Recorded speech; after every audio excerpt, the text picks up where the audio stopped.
Nous allons donc réaliser un load balanceur d'application. Alors d'abord, nous allons expliquer le scénario de configuration que nous allons mettre en place. Alors pour cela, on va aller sur Internet et le scénario de configuration qu'on va mettre en place est le suivant. On va créer deux zones. Dans deux zones de disponibilité, on va créer un serveur que l'on va positionner dans deux zones de disponibilité. Donc ici, on aura une zone de disponibilité 1, première zone de disponibilité. On aura une autre zone de disponibilité et on va mettre en place un load balancer d'application. Load balancer d'application.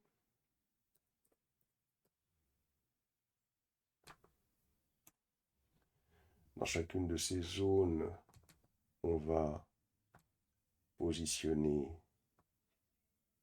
un serveur web.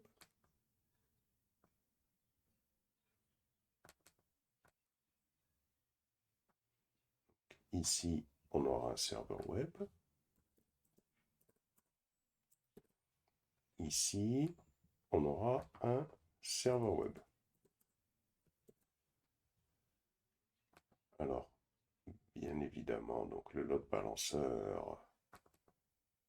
permet d'envoyer le trafic sur l'un ou l'autre de ces serveurs. Et pour ça, on a vu qu'on devait créer des groupes cibles. Donc, on va créer un groupe cible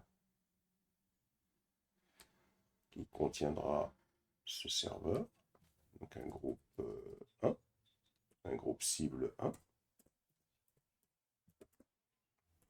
On va créer un groupe cible qui contiendra le serveur dans cette autre zone de disponibilité.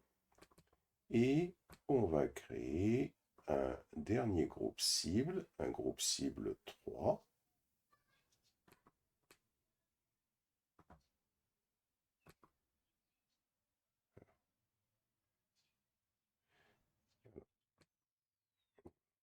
et un autre groupe cible, ici,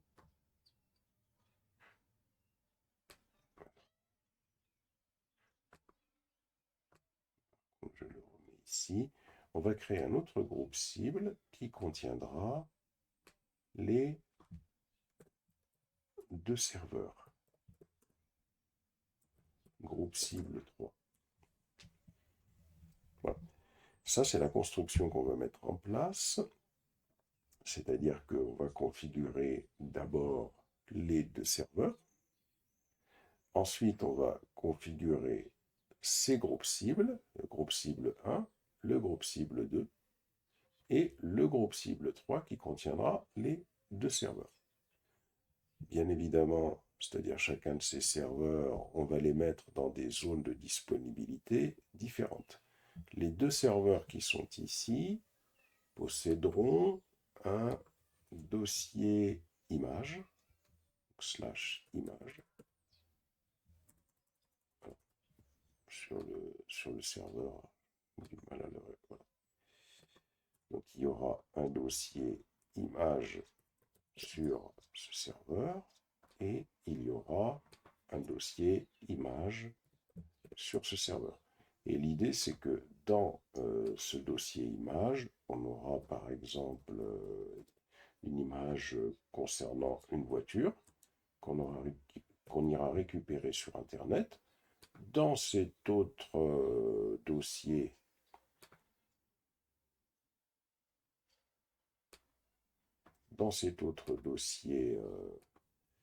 image qui est sur ce PC, on aura une image par exemple concernant un avion qu'on ira récupérer sur Internet. Dans le dossier racine du serveur web, ici, dans le dossier var, www.var/www/html, hein, dans le dossier var/www/html, on aura un fichier index1.html avec un texte, par exemple, je suis le serveur 1.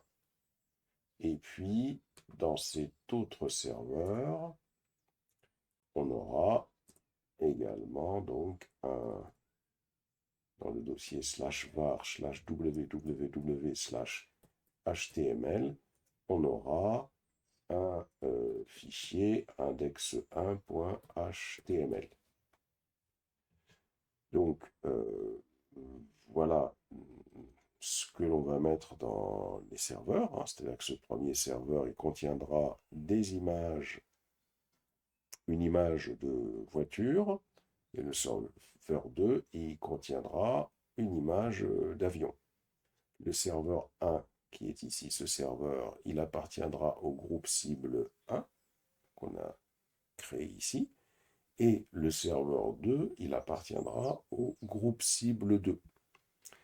Et donc, étant donné que les serveurs qu'on a créés ici contiennent des contenus différents, on va utiliser un routage basé sur le chemin pour acheminer la demande d'image de l'utilisateur vers le groupe cible approprié. C'est-à-dire que quand on demandera à obtenir l'image de voiture.jpg, il faudra configurer ici, hein, il faudra mettre en place un routage qui permettra d'envoyer la requête vers le groupe cible approprié. Lorsqu'on a un utilisateur qui tentera donc d'accéder à des images de voiture, la demande sera transmise au groupe cible 1. Et lorsque l'utilisateur tentera d'accéder à des images d'avion, la demande sera transmise au groupe cible 2. Et ce qu'on va faire, on va rendre ce travail un peu plus intéressant en créant ce troisième groupe cible 3 qui lui va contenir les deux serveurs. Et ce groupe cible 3, donc il va diffuser le contenu trouvé sur les deux serveurs comme le fichier index.html. C'est-à-dire que quand on va envoyer une requête, il diffusera indépendamment le contenu soit sur ce serveur, soit sur celui-là. Et à un certain moment, on verra le contenu de l'index 1.html qui s'affichera. Donc on aura je suis le serveur 1. Et quand la requête sera envoyée à celui-là, on verra le contenu qui s'affichera. Et donc je suis le serveur 2. Donc ça va permettre de mettre en place notre load balancer d'application. Voilà donc pour le scénario que nous allons mettre en place. Donc ça va être notre scénario.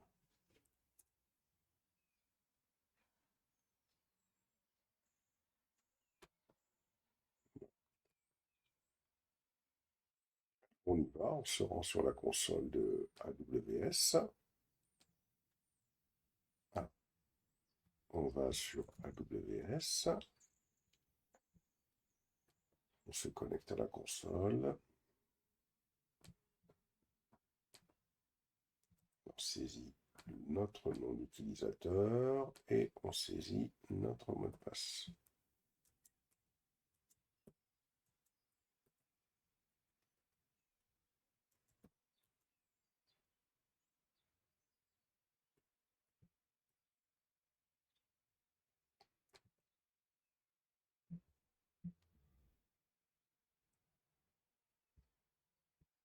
Alors, on va créer notre serveur, on va créer nos deux serveurs Apache.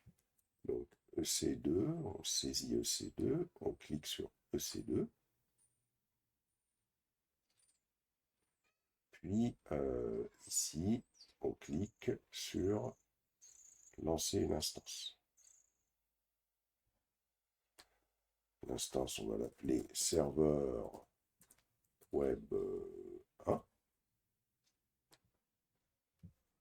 Voilà. Une fois qu'on a mis le nom de notre serveur web ici, on descend, on va choisir la distribution Ubuntu, voilà, éligible à l'offre gratuite. On descend, on saisit le T2 micro comme type d'instance qui est éligible à l'offre gratuite.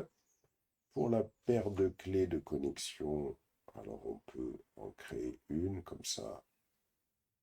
Au cas où on a perdu les anciennes clés, on sera tranquille. On laisse PEM si on est sur du Linux. On clique sur créer une paire de clés. Alors, il faut peut-être lui donner un nom. On va appeler cette paire de clés ALB. On va l'appeler ALB. On clique sur créer la paire de clés. Voilà, la clé, elle est téléchargée sur notre disque.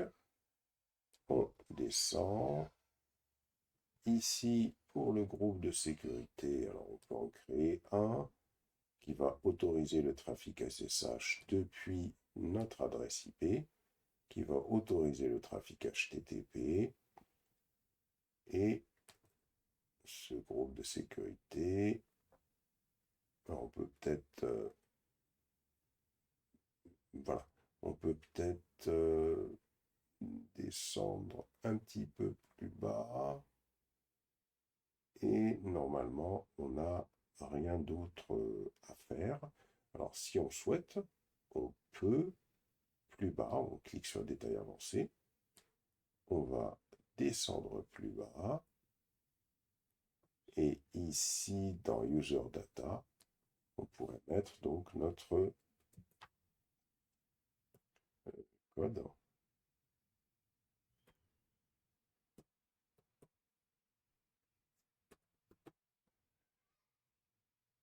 S'assurer que le shebang s'écrit bien comme ça, car on a oublié.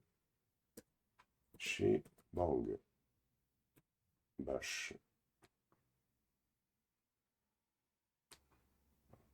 Dans un script Linux, le shebang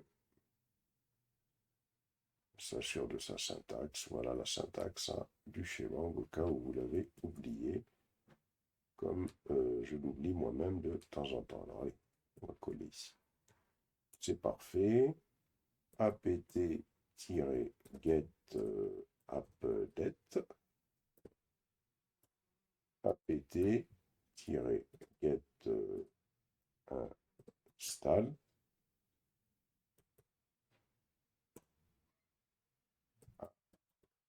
H2. Et puis, on peut créer un fichier dans le dossier. Alors, on peut également ici faire un système CTL start H2. S'assurer que Apache 2 vient après. Donc, ce qu'on va faire, on va récupérer ça. On va sur Internet, où on a tendance à oublier. Hop. Là. Et on descend normalement. Alors, soit on peut démarrer via un service. Donc, c'est bon. Normalement, avec service, effectivement, hein, c'est le nom du service d'abord. Donc là, normalement, on est bon. Voilà. Et puis, on va faire un écho.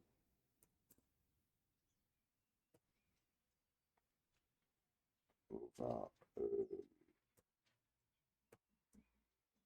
écrire, par exemple, je suis le serveur 1.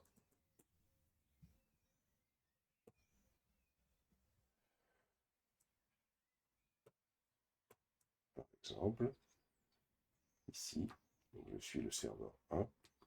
Et ça, on va l'envoyer dans le fichier index.html.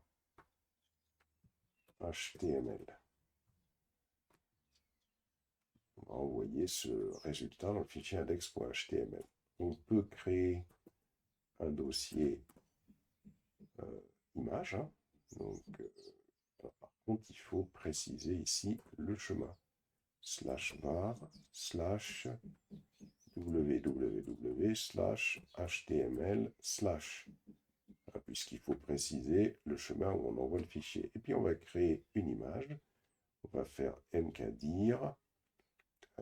Le dossier image, hein, on va le créer dans le dossier qui est ici. Ce dossier-là.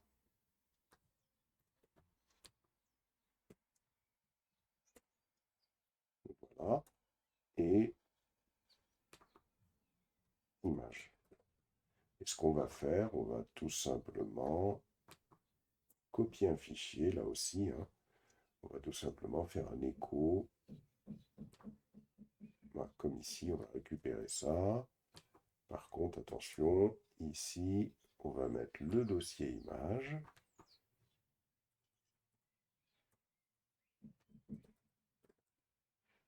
Slash. Et puis, on va laisser index.html. Par contre, ici, on va écrire image de voiture. C'est-à-dire, on simule hein, que c'est une image de voiture. Hein, que ce soit une image ou pas, ça n'a pas d'importance pour le travail qu'on fait. Par contre, on ne se trompe pas sur le nom.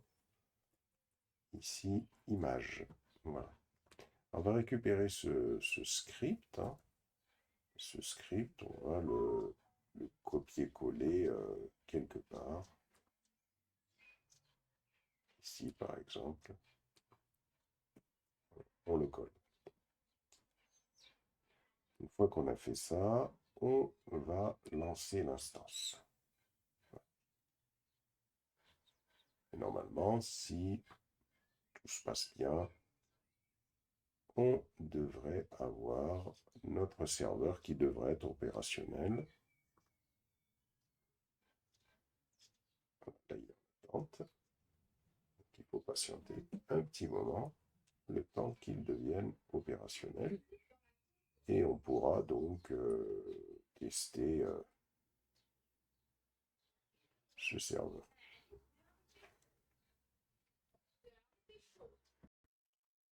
Mon instance est en cours d'exécution. Cliquons dessus. On va cliquer sur le DNS IPv4 public. On vient ici, on écrit http et on colle ce DNS IPv4 public. On valide et on voit est-ce que la page fonctionne ou pas. Donc non, sûrement notre user data ne s'est pas bien passé. On va essayer d'aller voir ce qui se passe sur notre instance. Donc ici, on ferme, on revient ici sur détail de l'instance. Alors d'abord, tout à l'heure, on avait téléchargé notre clé SSH. On va aller la récupérer, cette clé SSH, dans téléchargement ALB, je l'ai appelé. Donc on va la copier, on va la copier. Moi, je vais la copier sur ma machine Linux. Peut-être que vous avez une machine Vagrant sur laquelle il faudra la copier. Alors, je vais la copier dans le dossier Home, ici. Et donc, je vais créer un nouveau dossier. Mousse. Et là, je vais créer un nouveau dossier.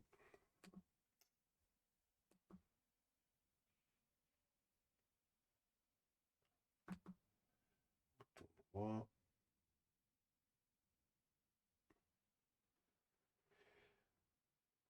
Donc, c'est nouveau dossier. Voilà. Et là, ce dossier,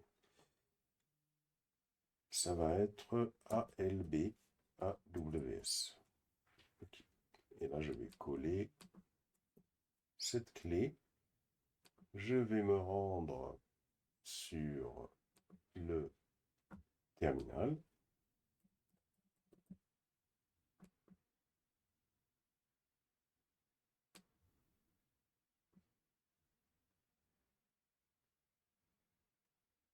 et je vais dans le dossier ALB. ALB, AWS. Voilà. Donc, une fois que je suis dans ce dossier ALB AWS, normalement j'ai ma clé et je vais lui donner les autorisations de lecture ALB.pem.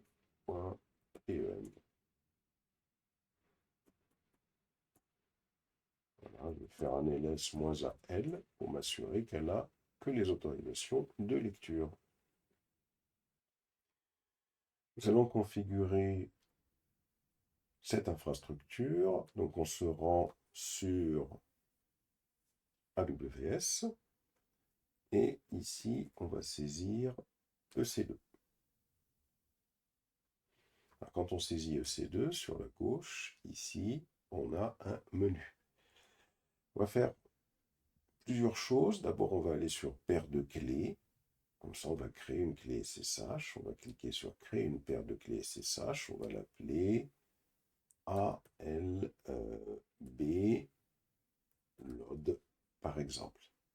Ça va être une clé SSH de type RSA et on va cliquer sur créer une paire de clés. Ça nous permet d'avoir notre... alors, ce n'est pas une clé PPK qu'il faut, c'est une clé PEM. Donc, on va recommencer. Alors, on va supprimer cette clé qu'on vient de créer. Supprimer. On recommence. On va aller sur paire de clés ici. On clique sur créer une paire de clés. PEM. La clé, c'est une paire de clés PEM. On va l'appeler ALB load.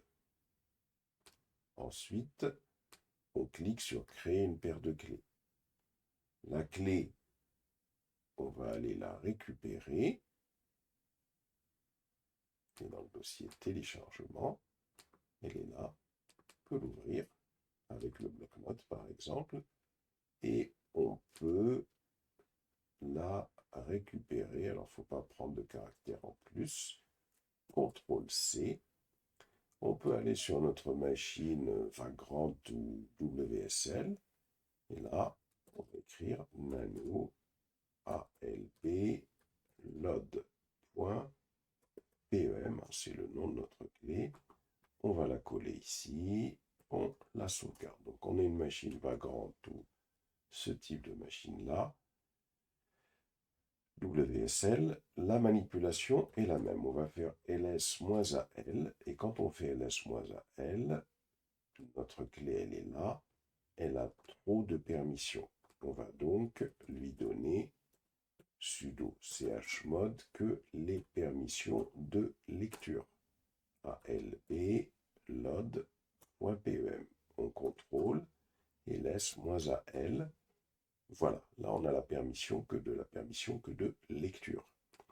On retourne sur notre console AWS et cette fois-ci, toujours dans EC2, on descend, on va aller sur groupe de sécurité. On va cliquer sur créer un groupe de sécurité. Le groupe de sécurité qu'on va créer, on va l'appeler ALB load. On va écrire autorise HTTP et SSH.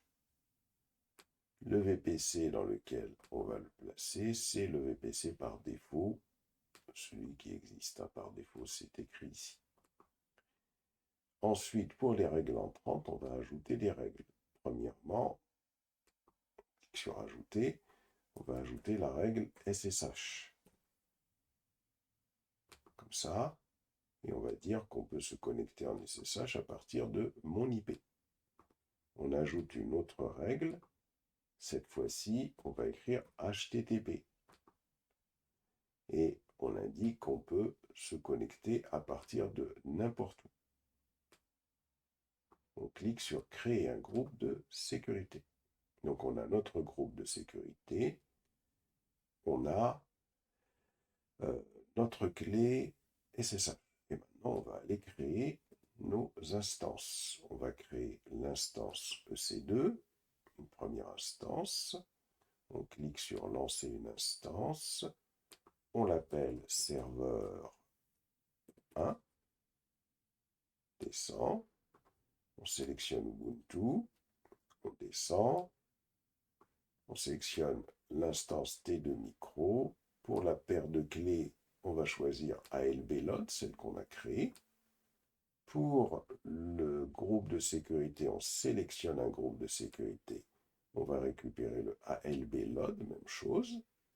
Et on descend. On va cliquer sur lancer l'instance.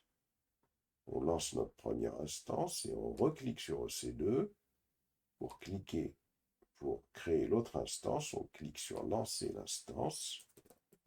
On saisit le nom de l'instance, serveur 2.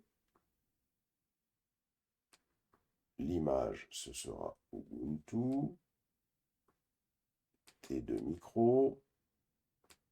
Pour la paire de clés, on choisit ALB load. Ici, on sélectionne un groupe de sécurité existant, ALB load. On descend et on clique sur lancer l'instance. Et on patiente un petit moment. On retourne sur EC2 pour voir, quand on clique sur instance ici, est-ce que nos instances sont en cours d'exécution. Alors là, je peux fermer ce filtre, ça permet de voir toutes les instances. Donc là, on a l'instance qu'on a créée qui est en cours d'exécution, il y en a une autre qui est en attente. On clique sur cette instance serveur 1. On clique sur se connecter. Et là, dans client SSH, on a la syntaxe pour se connecter à l'instance. On clique sur cette syntaxe. On vient ici dans l'invite de commande, on colle. Valide. Bon, yes. Et là, on est connecté à cette instance. On va installer notre serveur Apache. Sudo apt-get update.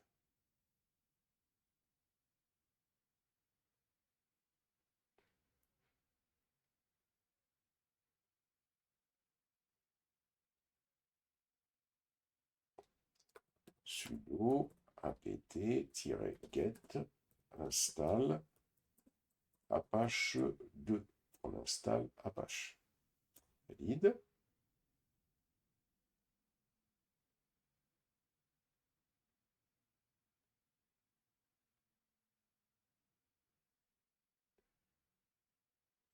On va vérifier si Apache est démarré. Sudo systemctl status Apache 2. Apache est démarré, c'est parfait. Donc maintenant, ce qu'on va faire, on va créer fichier index.html. On va aller directement, on va faire sudo et su déjà. On va faire cd/var/www/html. ls. On va supprimer ce fichier rm index.html.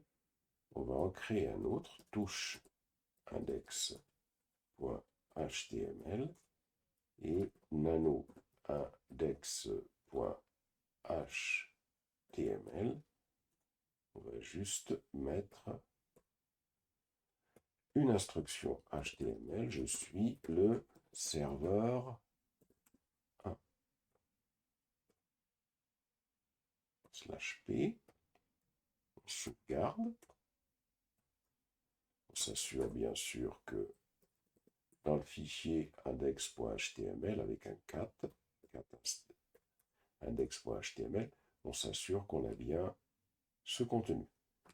On va créer le fichier, le dossier image, mkdir image. On rentre dans le dossier image. Dans le dossier image, on va se créer un fichier index.html. On pourrait mettre des images, mais pour la démonstration qu'on veut faire, qu'on ait des images ou un fichier HTML, le résultat sera le même. Donc on va créer un autre fichier index.html, touche index.html. On va ouvrir ce fichier index.html et on va écrire image de voiture. Voilà, comme si c'était une image de voiture. On sauvegarde. On peut faire un cat également pour voir le fait qu'on a bien ce résultat-là. On fait un exit. On fait un exit. Pour voir si ça marche, il suffit de récupérer l'adresse de notre serveur qui est ici. On va sur Internet. On ouvre un navigateur. On écrit http:// on colle. Voilà, je suis le serveur 1. Et si on fait /image, ici, image de voiture. C'est parfait. Donc ça marche bien déjà. On va revenir sur notre console AWS. On clique sur EC2. On clique sur instance en cours d'exécution et on va sur le serveur 2. On clique sur le serveur 2. On clique sur se connecter et dans client SSH, on va sélectionner cette instruction qui va permettre la connexion au serveur 2. On vient ici, on colle. Yes. Et on y va pour l'installation d'Apache. Sudo apt-get update.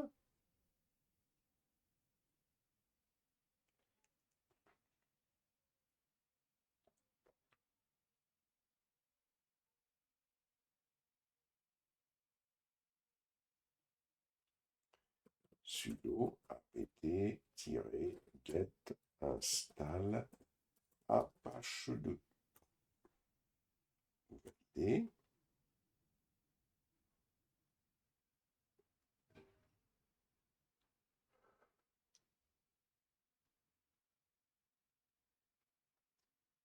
On va vérifier que Apache est bien démarré. Sudo system ctl status Apache 2. On va passer en mode sudo. On va dans le dossier var www.html. On supprime le fichier index.html pour pouvoir créer le nôtre nano-index.html.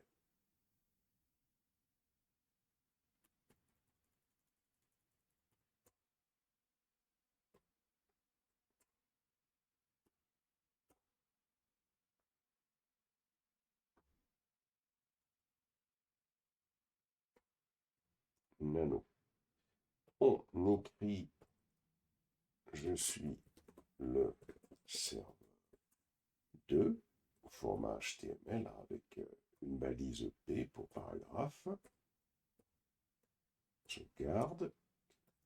On vérifie. Cat index.html. Je suis le serveur 2. On crée le dossier image avec le même nom que précédemment. On rentre dans ce dossier image et on crée le fichier index.html avec un petit paragraphe comme une image, image d'avion.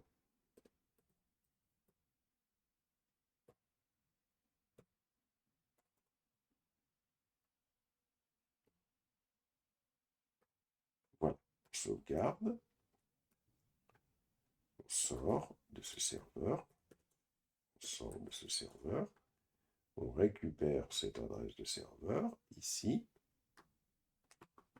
on va sur le navigateur, ici, et là, http:// on colle, je suis le serveur 2, on fait un /image, Voici image d'avion. Donc là, on a bien notre serveur qui est configuré correctement.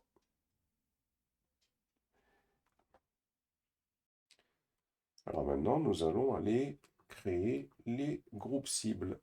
Donc on va dans la console de AWS, on clique sur groupe cible ici, on est sur EC2, on clique sur créer un groupe cible. Le type de cible, c'est des instances qui seront dans le groupe cible. Ensuite, ici, on donne un nom au groupe cible, on va l'appeler groupe 1.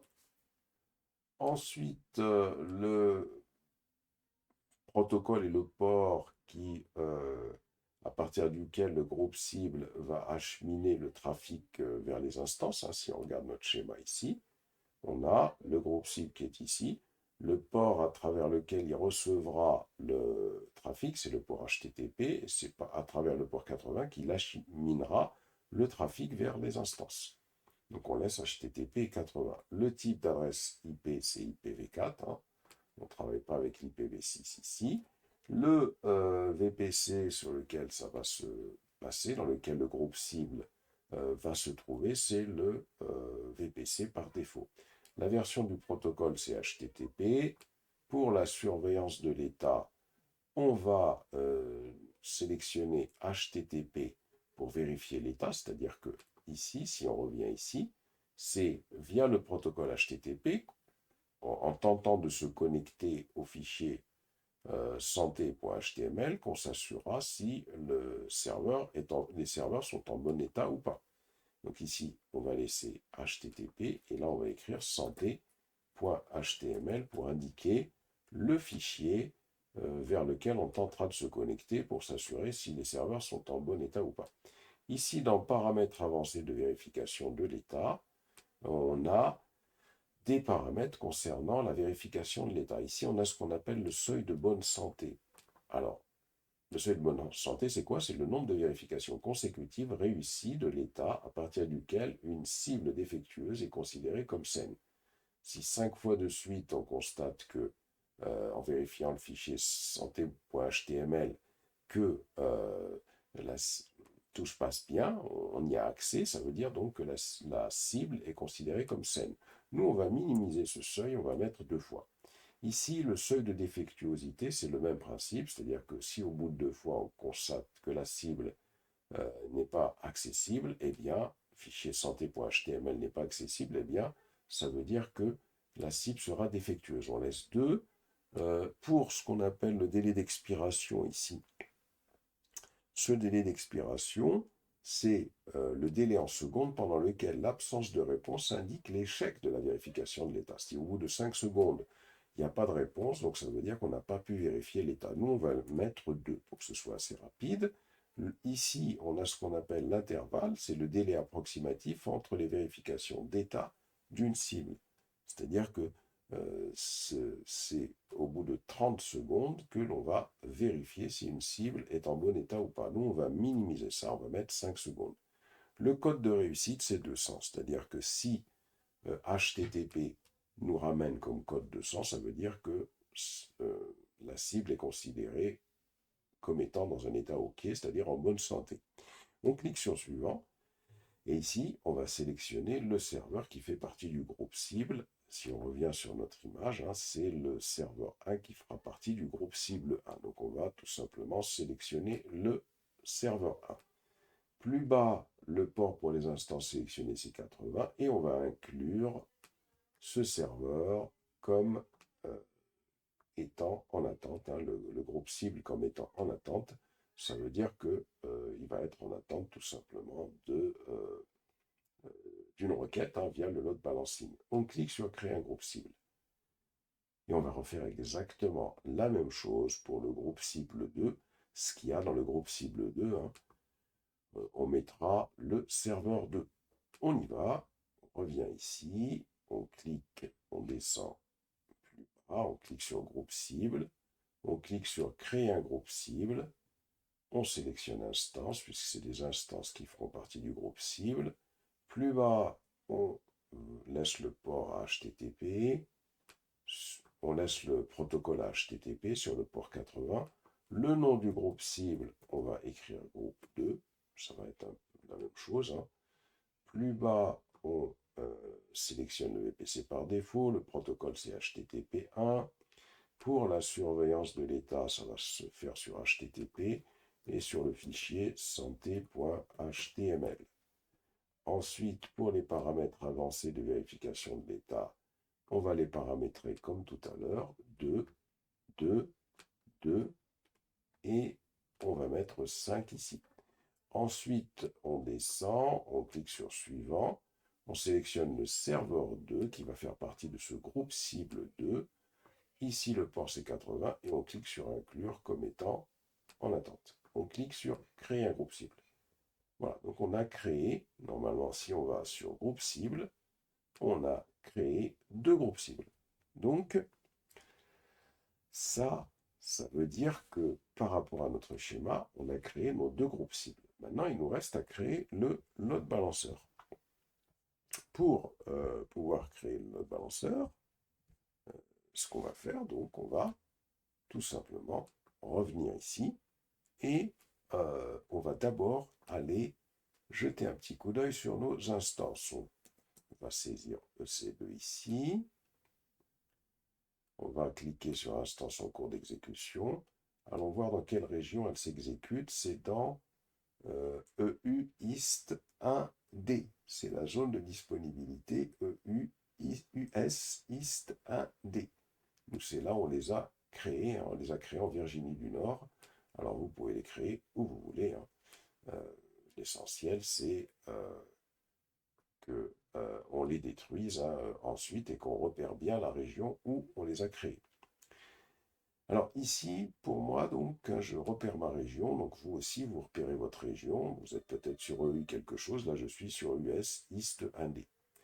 Je vais ensuite, d'abord, créer un 3e groupe cible. J'ai oublié de créer le 3e groupe cible qui va contenir les 2 instances. Je clique sur Créer un groupe cible. Instance, c'est le même principe. Le nom du groupe cible, ça va être le groupe 3, ici. Le protocole, c'est HTTP sur le port 80. Le type d'adresse, c'est IPv4. Le VPC, c'est le VPC par défaut. La version du protocole, c'est HTTP1. C'est la même chose hein, jusqu'à présent. Le protocole de vérification de l'état, c'est HTTP. Ici, le fichier, c'est /santé.html. Plus bas, pour les attributs, pour les paramètres avancés de vérification de l'état, on va choisir 2, ici 2, plus haut, ici 2, comme on a fait tout à l'heure, et on va choisir 5 secondes ici, à ce niveau-là. Le code de réussite, on laisse 200. On clique sur Suivant, on sélectionne par contre ici les 2 serveurs, le port c'est 80, et on clique sur Inclure comme étant en attente ci-dessus, et on clique sur Créer le groupe cible. Donc si je vais sur les groupes cibles, on constate qu'on a bien 3 groupes cibles que nous avons créés, groupe 1, groupe 2 et groupe 3. Il nous reste à créer le load balancer. Alors pour créer le load balancer, la première des choses, c'est qu'on va créer un groupe de sécurité qui va autoriser les connexions HTTP à partir de toutes les adresses IP. C'est-à-dire que là, l'idée, c'est déjà de créer un autre groupe de sécurité. On va créer un groupe de sécurité qui va être différent des groupes de sécurité des serveurs web. Donc un groupe de sécurité qui sera spécifiquement associé au load balancer. Donc on vient ici, on va descendre sur groupe de sécurité, on cherche groupe de sécurité, le voilà, ici. On clique sur créer un groupe de sécurité. Ce groupe de sécurité, on va lui donner un nom, on va l'appeler ALB Group, par exemple. Et là, on va faire une petite description, autorise HTTP. Ensuite, ici, on va cliquer sur Ajouter une règle, ici, une règle entrante, et ça va être la règle où on va mettre HTTP, et ici, à partir de n'importe où. Voilà. Et on va cliquer sur Créer un groupe de sécurité. Une fois qu'on a fait ça, on va descendre un petit peu plus bas et on va cliquer sur équilibreur de charge. On va cliquer sur créer un équilibreur de charge. Et ce qui nous intéresse, c'est un équilibreur de charge de type application. Une application load balancer. Puisque l'objectif, c'est qu'il doit tout simplement équilibrer la charge par rapport au protocole HTTP ou HTTPS. On clique sur créer. Et ici, ce qu'on va faire, on va donner un nom au load balancer. On va l'appeler load balancer. Une fois qu'on a donné un nom au load balancer, on va tout simplement donc choisir la méthode, hein, c'est-à-dire que l'idée c'est que le load balancer devra être accessible sur Internet, on devra pouvoir y accéder à partir de Internet. Ensuite, on va donner un nom au load balancer, ça c'est ce qu'on a fait ici. On descend, on sélectionne le type d'adresse IP. L'adresse IP, c'est IPv4. Ensuite, dans le mappage réseau, on va sélectionner le VPC qui héberge les cibles. Donc ça va être le VPC par défaut. Et il faut que vous ayez bien repéré votre zone de disponibilité pour vos instances. Donc on va sélectionner la zone de disponibilité où j'avais mes instances, je les ai vues tout à l'heure, et on peut en sélectionner un deuxième. Mais surtout, bien vérifier dans quelle zone de disponibilité sont vos instances, comme je l'ai fait tout à l'heure, hein, pour bien sélectionner celle-là, sinon on ne pourra pas avoir accès aux instances. Donc là, je sélectionne la zone de disponibilité où il y a mes instances, et puis je peux en sélectionner une autre. Ensuite, ce que je vais faire, je vais descendre un petit peu plus bas pour sélectionner le groupe de sécurité que j'ai créé précédemment. C'est ALB LOD. Voilà, je le sélectionne ici, ce groupe de sécurité. C'est pas celui-là, c'est celui-là. Voilà. Le ALB LOD, hein, qui permet de pouvoir accéder à partir de n'importe où, hein, avec le protocole HTTP. Donc, une fois que j'ai fait ça, on arrive ici sur écouteurs et routage. Et l'objectif, hein, ça va être de définir la règle pour l'écouteur afin qu'il envoie le trafic sur le troisième groupe cible. Donc, je vais tout simplement sélectionner le protocole HTTP, port 80, et ici, le groupe cible, c'est le groupe 3, puisque moi, je veux qu'il envoie le trafic sur le groupe 3. Ensuite, une fois que j'ai fait cela, donc ce qu'il faut savoir, c'est que ici, je pourrais ajouter d'autres écouteurs, hein, si on le souhaitait. Il y a d'autres services qu'on pourrait configurer, comme le pare-feu d'application, le AWS Global Accelerator, mais tout ça, c'est des services qui sont payants, donc on ne va pas y toucher, hein. On va tout simplement laisser tel quel. On clique sur créer un équilibreur de charge. Voilà. On a cliqué sur créer l'équilibreur de charge et quand on a fait ça, on va tout simplement retourner sur cet équilibreur de charge, hein, qu'on a créé. Où est-ce qu'il est? Donc il est ici. Voilà. Cet équilibreur de charge devra le trouver ici. Le voilà. Le load balancer, il est là. Et donc, bien évidemment, ici, on a un certain nombre d'informations concernant cet équilibreur de charge. Allons voir le groupe cible 3. Je vais cliquer sur groupe cible et je vais me rendre, hein, sur le groupe cible 3 ici. Voilà. Si je descends sur le groupe cible 3, je constate que pour l'instant, voilà, ça commence, ces deux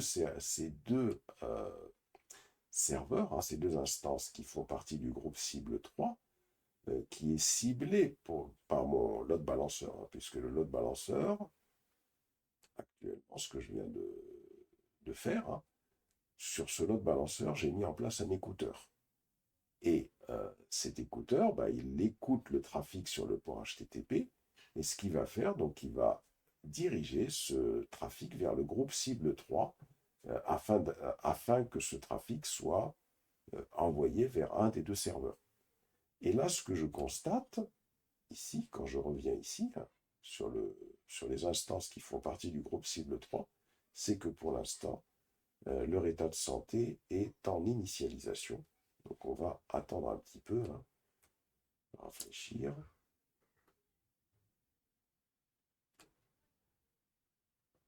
Initialisation, elles sont en initialisation, il faut attendre, on peut rafraîchir à ce niveau-là.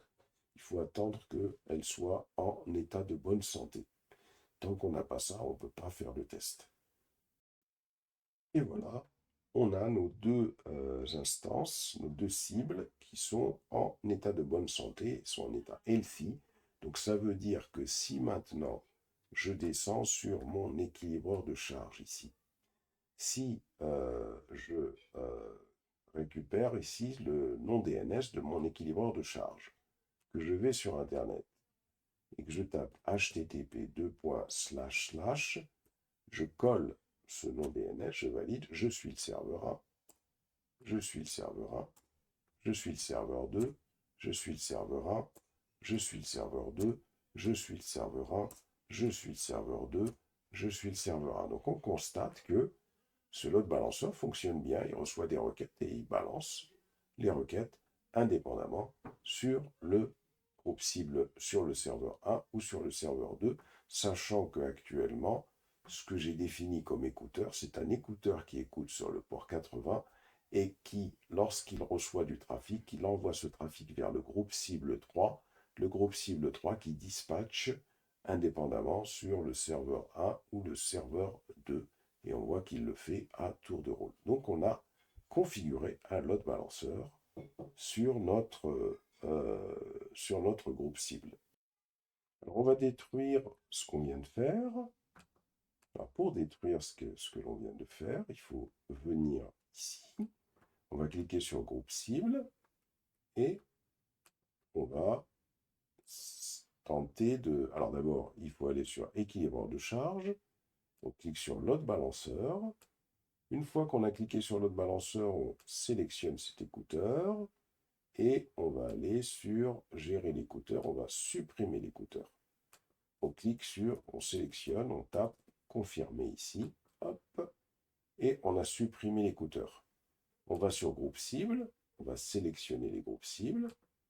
1, 2 et 3 groupes cibles. On va aller sur action. On va supprimer les groupes cibles. On clique sur oui, supprimer. On va aller sur équilibreur de charge, on sélectionne l'équilibreur de charge, on va aller sur action et on va supprimer l'équilibreur de charge. On clique sur, on saisit, confirmer et on supprime l'équilibreur de charge. Ensuite, on ira sur saisir EC2, on clique sur EC2 et on clique sur instance en cours d'exécution et là, on sélectionnera nos instances. On ira sur état de l'instance et on ira sur résilier l'instance et on clique sur terminer, résilier les instances. Et là, voilà, on vient de détruire tout ce que l'on vient de réaliser pour ne pas laisser de ressources que l'on paierait.